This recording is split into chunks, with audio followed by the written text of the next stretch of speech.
I'm posting this probably initially to the Inner Fellowship group. And the reason why I have an Inner Fellowship group is because I like to encourage communication of from the inside out. What that means is a sincere attempt at being in contact with a more pure spirit within you and to communicate what that spirit seems to be telling you in the best way of representing it. And everyone has a different way of doing it. And so I figured that if I'd create a group where people could feel free to do that. And sometimes people actually do. It's great. But recently I've been posting videos of things that I've written and then attempt to narrate what I've written using sort of a, what do they call that, a teleprompter application so that it doesn't look too much like I'm reading. But essentially I'm reading maybe some prose that I had written and usually that prose are things that I've written at times when I have asked sincere questions to the indwelling spirit and feel like I am receiving a response. So I was in the process of doing that, and there's so many different ways that you can, align yourself with the indwelling spirit. And if you don't know what the indwelling spirit is, well, Google it and see what you find. Read it and see if that's something that is real in your experience. But it is in my experience. And so there's this indwelling spirit that I try to align with and ask sincere questions and try as best I can to represent what those answers seem to be coming to me as. In attempting to do that over the past few days, I began to realize that perhaps what's more important now is to convey at least the process or use the process by which I align with that spirit as a sort of way of gaining some perspective that might be helpful in this time, at this particular moment in history. So I'm going to try to get around to it in an unusual way because I want to use the skill set that I have, including the experience that I've had as an English conversation teacher. One of the, especially for younger students, one of my favorite conversation questions is like, what's your favorite animal? And of course, the challenge is to know what the names of the animals are and then be able to name the one that you like the most. And then, of course, if you're getting a little bit more advanced in the conversation, then you could actually be asking, why is it your favorite animal? And we could even go further and say, what's your least favorite animal and why? And so I present that question to you, those questions at least. Think about it. What's your favorite animal and why is it your favorite animal? What's your least favorite animal and why? I'm not going to spend too much time on animals and why you like them. I think I just want you to get in that mindset of thinking about animals and the whole animal kingdom. And I'm just going to bring it right down to the dog, because I think the dog is the best representation, or gives us the best representation, being what they call man's best friend. I like dogs. I wouldn't say I'm a dog person. I like cats probably just as much, but I like dogs. There are several different kinds of dogs. There's different breeds and pedigrees, right? And they all fall within the range of dog, but they're different. They're very different. And, people might like one dog over another for various different reasons. I'm very partial to the golden retriever. But I've known many people, especially here in Japan, who would like dogs like, the corgi. And I don't even see the point in having a dog, a corgi or a lap dog or something that's so small and it's just cute but otherwise useless. To me, that's not particularly useful to me. In my life, I don't feel like I need something that can barely keep up with me when I'm walking, and so I actually have to carry it instead of walk it. But then there are other people who like, dogs like pit bulls. I've had a pit bull in my home before. It was not my dog, it was my roommate's dog. And it wasn't an entirely bad experience, but I just found that it was much more difficult to train. It tended to be a lot more aggressive, a lot more excitable, much more difficult to control. But, if you want to feel safe and secure, walking down the street in a dangerous neighborhood, probably having a pit bull, that might be the thing that protects you. So there might be people who might be partial to these dogs, even though they're not as trainable, to my understanding, and they're potentially dangerous.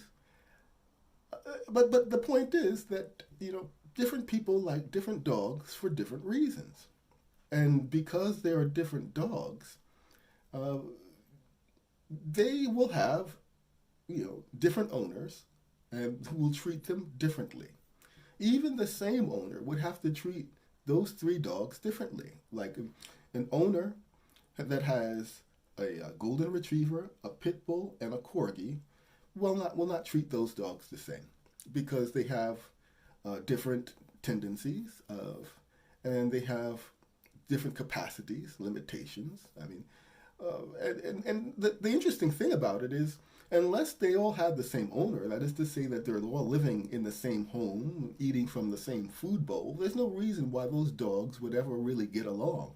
Certainly in nature, if those dogs ever really did exist in nature, the corgi and the pit bull and the golden retriever, for example, they probably would not get along. They would fall into their own packs of their own type and hunt or live in their own way in order to survive. And it's very unlikely that they would just come together and form society without some kind of supernatural influence, like the influence of a human being who might take them out of nature and domesticate them. And that really is the difference between an animal and a pet. And so when we say animal, what are we talking about? We're talking about a creature of the wild. And it's only when we domesticate that creature that we begin to call them a pet. So I want to focus on pets now because I think they really do represent to us a meaningful concept. So the only reason why an animal can be called a pet is because it has been domesticated. And what does that mean? It means that it has an owner who has to some extent or degree taken that animal into its home or onto its property and trained it to serve or suit some purpose in their life. Now, they may not all be able to suit the same purpose. Like, for example, a corgi probably cannot serve the same purpose as a golden retriever. I wouldn't take a corgi out hunting and have it go, retrieve the kill that I had hunted. The pit bull may serve another purpose. It might be to fight and to defend and to protect, but not necessarily would I try to keep it on my lap as I watch television or walk down the street with it over my shoulder. That's just not practical for that particular pet. And so we have no problem saying that there are different kinds of pets and that we might be partial to one pet or another. Or that even these animals themselves, these pets, may not be as partial to each other in one case as they might be to another in another case. And that seems to be okay because it's natural. The only thing that's really supernatural about it is that there is an owner. But just looking at the perspective of the dog, even if that dog had the same owner and they were living in the same house, you would have to imagine that perhaps, the golden retriever might wonder or practice some kind of frustration with the fact that, the golden retriever must go out and serve in a particular way, pointing out where other animals that are to be hunted can be gone and to retrieve those animals for them, or even to be trained to do various things like bring in the newspaper if newspapers still exist, And perhaps, the pit bull might wonder why maybe that pit bull was not even allowed in the house and only runs around the yard yelling and barking at strangers that come by to ward them off, or at least make them feel less invited to go and do harm on that property. So, that pit bull might look at the golden retriever and say, well, why does that golden retriever get to live the life of a golden retriever? And the golden retriever might look at the corgi and say, why does that corgi just get to just be cute? That's it, and be favored with all this love and affection, constant petting and being carried around and being taken care of. And then the pit bull might have its concerns, and they may all look at each other that way. Maybe the golden retriever might also complain that why does the pit bull get to run around the house all the time and do whatever it wants? Why can it bark while the golden retriever is told to be silent? Why is it able to do this thing?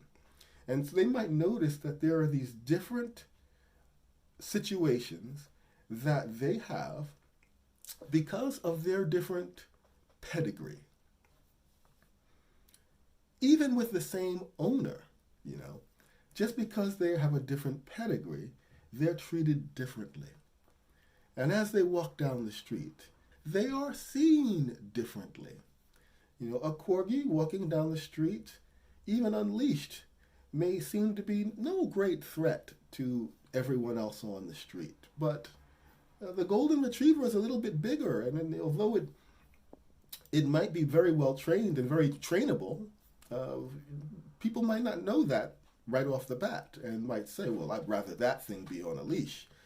And the pit bull, for sure, if you see a pit bull walking down the street unleashed, you might feel completely threatened. There's a pit bull, on the street. It's scary.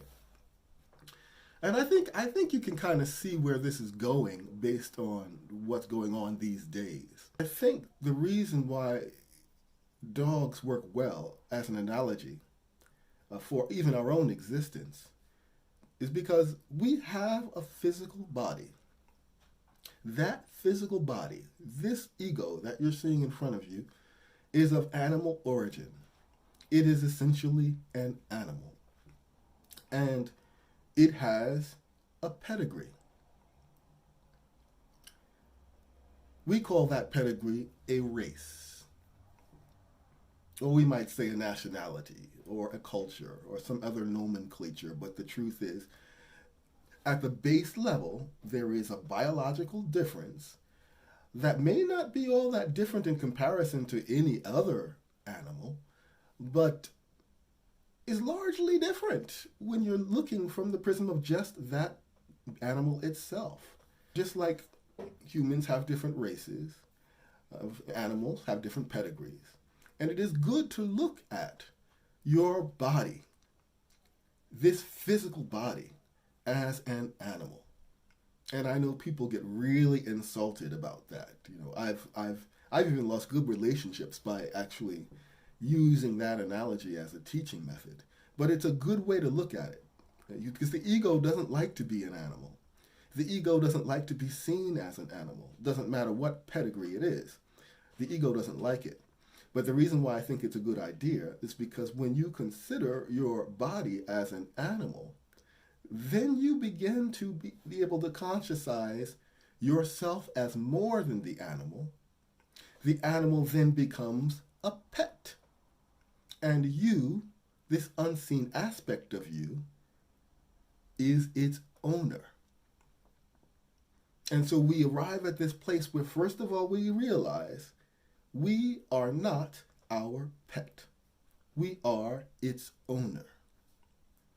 So if we could see ourselves, just like you might see various pets walking around the neighborhood with various owners, it would be a mistake if we, as one pet owner, were to walk up to another pet owner and then judge them by their pet. Now, of course, if their pet is misbehaving and has been untrained, and then you could say that they'll say something about the owner. But just by looking at the person, or looking at the pet, I should say, you are not seeing the owner. Okay, so I think a lot of times what ends up happening is we have this sense of looking at our pets and not looking at our owners. And oftentimes even assuming that the pet has no owner or no agency, such as it were. Can you just imagine if you had, for example, a corgi, and you're walking down the street and you see someone with a pit bull, but you don't see the someone, you only see the pit bull itself. And knowing full well that a corgi and a pit bull are likely to not get along, and that the pit bull might very well bark and try to attack the corgi, you may then just assume that that pit bull needs to be dealt with harshly. But what you don't realize is that that pit bull is on a leash, and on the other side of that leash is an owner, and it's the owner that you're supposed to be dealing with, not the pit bull. If you're reacting to just the pit bull, you're making a mistake. And likewise, if you do that, you are reacting not as the owner of the corgi, but you're reacting as the corgi. What that means is, if you're going to identify with another owner's pet and not the owner, then you are identifying as a pet and not your own owner. And identification is key. That's what this whole thing comes around to, is identification. How do we identify ourselves? Let's just say that if your physical body is your pet and your race is your pedigree, if you're going to identify as any one of those two alone, you are going back into the animal kingdom. And you're reacting as an animal, not as a pet that has an owner. The problem is, pets don't grow owners out of themselves. Owners come to pets, select pets, and then they become their owners. So how is it that you can be the owner of a pet that is you? That means that there must be some higher self than your physical body, than your race, that you are.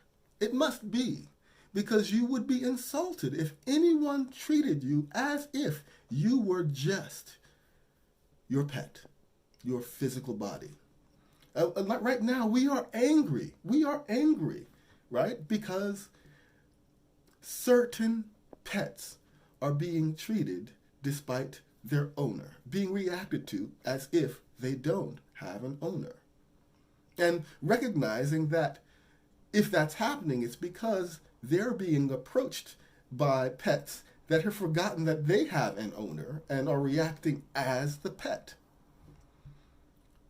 And so the whole thing falls away into the animal kingdom. And that is likely to happen, mind you, in times of great stress, or in times of great distress, I should say, in times of emergency, in times when we are feeling threatened. I mean, just imagine if you are a pet owner walking down the street with their pet, and then a bear comes barreling down the street.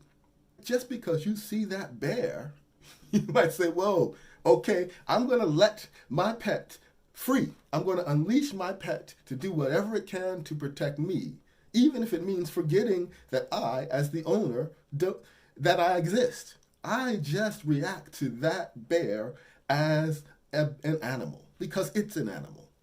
So I devolve into the animal to defend myself from this other animal. Because that animal is so scary, that bear is so scary, I don't even bother to look to see if perhaps that bear has an owner.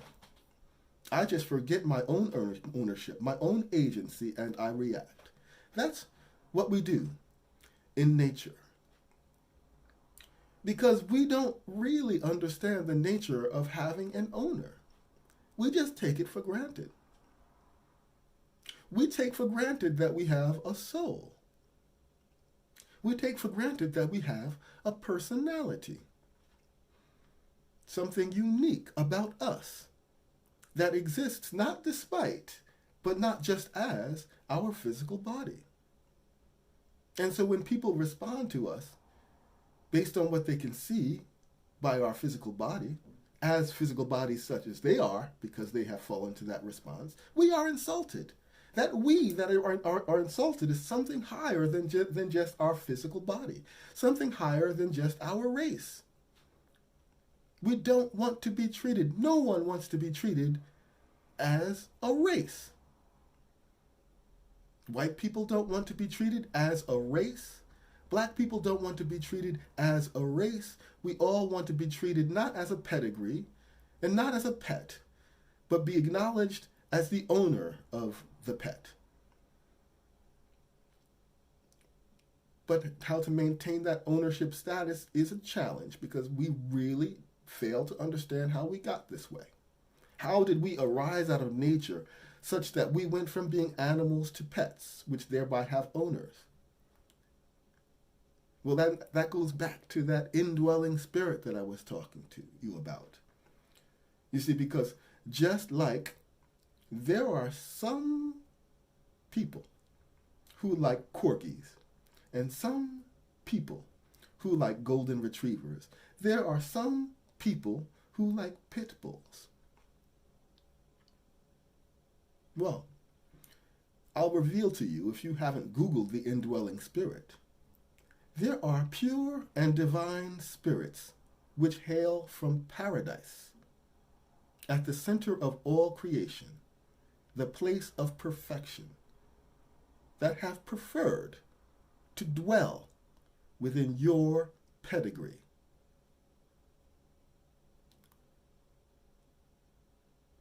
They know your pedigree, and they chose to dwell within that one. So that means it serves some purpose.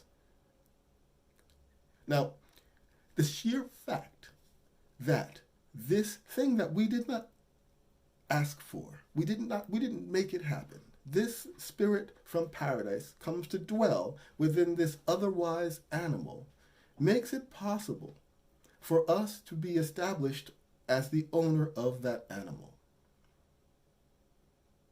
And that is the chief difference between ourselves as ego pets and owners and the animals we see running wild in the animal kingdom. We own ourselves, and the capacity to own ourselves comes directly from a spiritual indwellment. And we have been improving that ownership throughout the ages and throughout the generations. The civilization you see around you has all been the manner in which souls have come to increasing control over their pets. But how did it happen? You see, because that spirit could be there and it will have an impact. But we can't be conscious of that impact until we know that that indwelling spirit is there. And as we begin to identify with that indwelling spirit, we become a thing that can identify with that indwelling spirit over and above the body that we are or the race that we are. And it is only by identifying with that indwelling spirit that we become people. And it's by our very capacity to do that that we receive personality, which is essentially our ability to make a choice. Initially, a choice between the animal and the spirit. And every choice is a choice of identification. You can identify with the animal, and you can identify with the spirit. Now notice I said you can identify with the animal and you can identify with the spirit. I didn't say or. This is not a dualistic proposition, although it may seem that way at first. But when we begin to conscientize ourselves as an owner of a pet, we begin to find increasing identification with the spirit that does not seek to abandon the pet, does not seek to destroy the pet, but seeks to master the pet, such that it carries about its life in ways that are increasingly like the paradise home that indwelling spirit came from. And the purpose of that indwelling spirit is to find that personality, to become one with that personality that is growing in perfection as the owner of a body that has a race, and binding that personality in return to paradise as that perfected personality.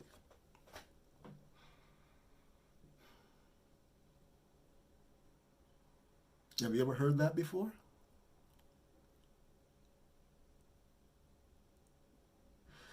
It is what Jesus was trying to say when he was talking about his Father. But almost every, if not every, religious or spiritual tradition is based on this process of in some way identifying with a spirit reality that makes you a greater and greater owner of your pet, and less of an animal unleashed.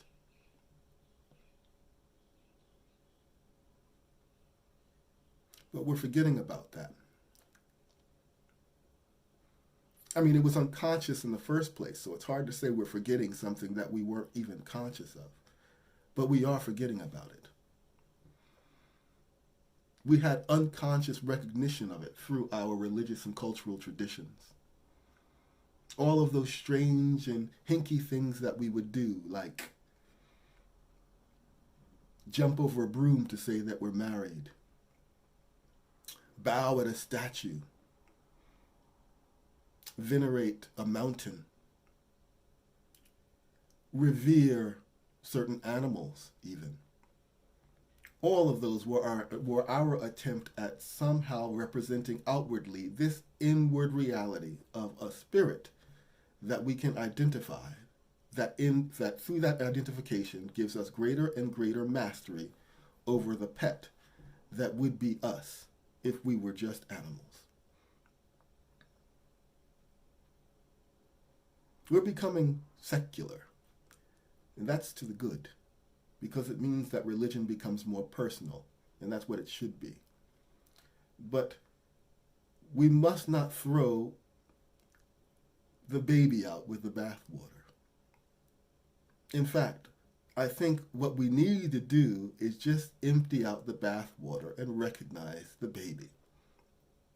If you take away all of the religious forms and rituals that we have created, honoring why they were created, that they had a purpose and function in the things that I've just told you. But even if you took all those away, you still must acknowledge that there's a higher self that you're attempting to identify with.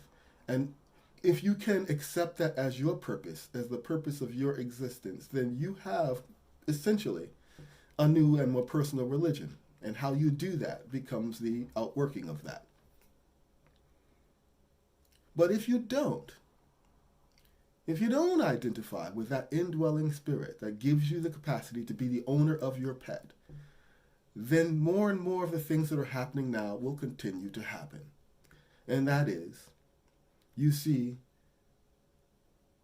would-be people responding to other should-be persons as if they are animals, like animals.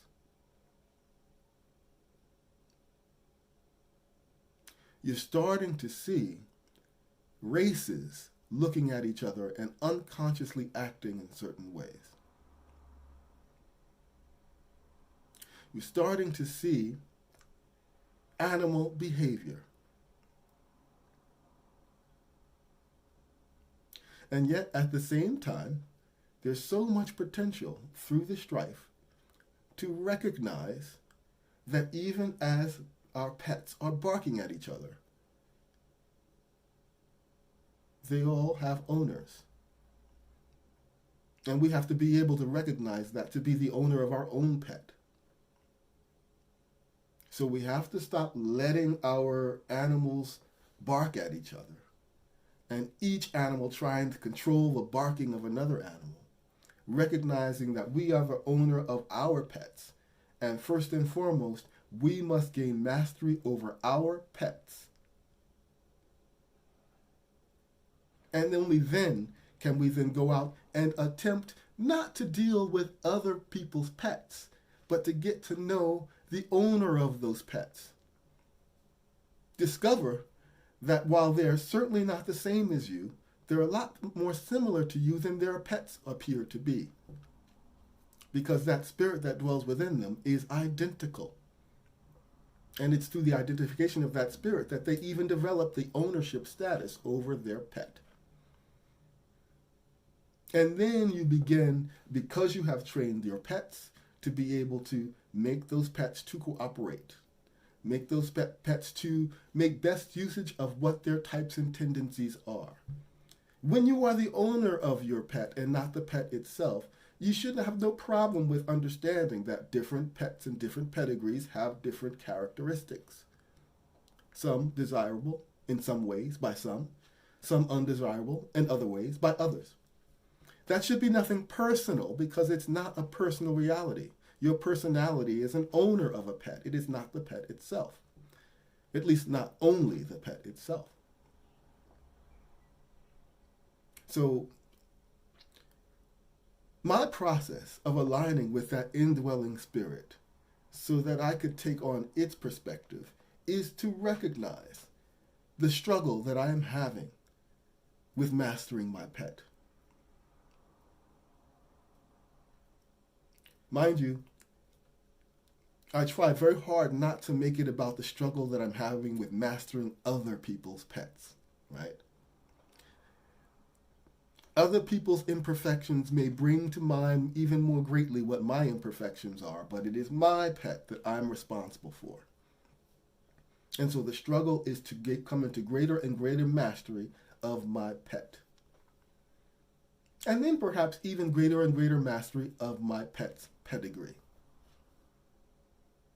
And if all that can be accomplished, perhaps I can be of some service in helping others to come into greater and greater mastery of their pets and their pedigrees. But I don't deal with them as pets and pedigrees to do that. I deal with them as masters who need to come into greater and greater mastery of their pets and pedigrees.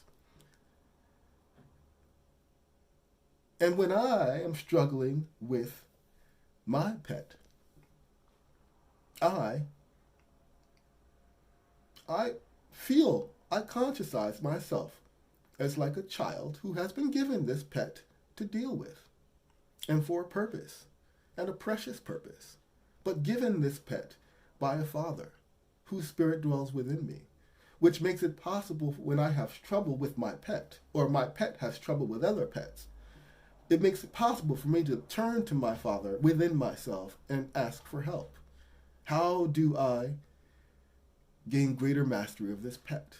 What is the best way to train this pet to do the things that you say it needs to do?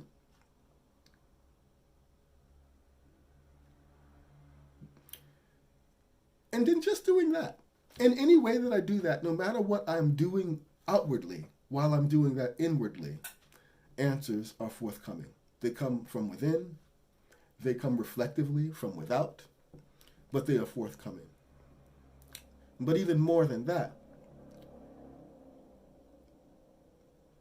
they are relieving. They allow me to have joy at times of great tragedy. And they allow me to endure great suffering, which, by the way, for me, I think it might be even easier than to endure the suffering of others when I understand that we are talking about what's happening to our pets, not to the owners, or not necessarily. And like I said, the alternative of doing that in some way is to do what we see so many people doing now, devolving into their pet and their pedigree, seeing themselves as only that, reacting to the situation as only that, and even criticizing other pets and their pedigrees for doing it, even as we do it. I've seen the manifestation of personality, pet ownership, in the struggles, in the protests. I've seen the devolvement into the animal kingdom in things like rioting, or even things like indifference.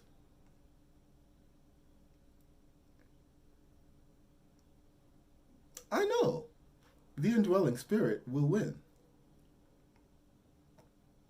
I experience the indwelling spirit winning within me. Simply because, as a person who has personality, it's my God-given gift to make a choice, I do, on increasing occasion, choose to identify with that spirit.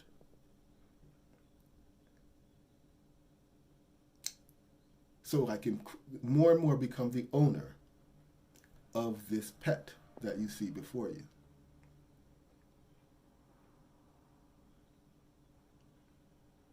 And then there may come that day when even the pet is so bound in return as the owner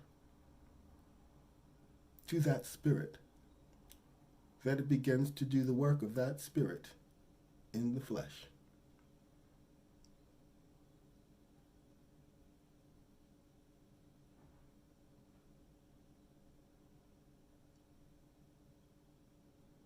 We should be experiencing that on a daily basis, on a moment-to-moment basis.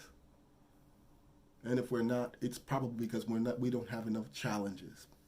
But when these challenges come, that's our opportunity to experience that.